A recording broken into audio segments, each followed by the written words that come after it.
Skoro všetko, čo si myslíme o závislostiach, je nesprávne. Zavrieš potkana do klietky a dáš mu dve misky s vodou. Jedna je čistá a v druhej je heroín alebo kokain. Potkan si za každým vyberie tú opepšenú vodu, predávkuje sa a zomrie. Profesor Alexander si ale povedal, čo keby sme tým potkanom spravili potkaní raj? Dáme im tam preliesky, hračky, potkanice a také isté dve misky. V takomto raji, kde im je dobre, si tí potkani vyberajú čistú vodu, nie tú zdrogovanú. To je zaujímavé, že keď sú izolovaní, tak sa na 100% predávkujú, a keď sú spokojní a šťastní, tak pijú čistú vodu. Aj ty, keď si zdravý a šťastný, tak sa prirodzene spájaš, chceš byť súčasťou niečoho, ale pokiaľ túto možnosť nemáš kvôli nejakej traume, alebo izolácii, alebo z toho, že ťa skrátka bije život, tak potom si hľadáš útechu v niečom, čo ti aspoň na chvíľku prinesie trošku uvoľnenia. No dobre, potkany. Ale poďme do Portugalska, rok 2000.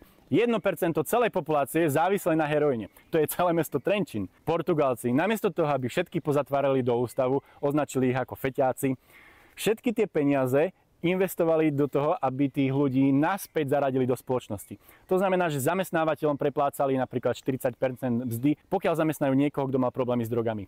To, čo sa stalo, je úžasné a tá krajina sa z toho dostala vonku. Opak závislosti nie je triezvosť, opak závislosti je spojenie.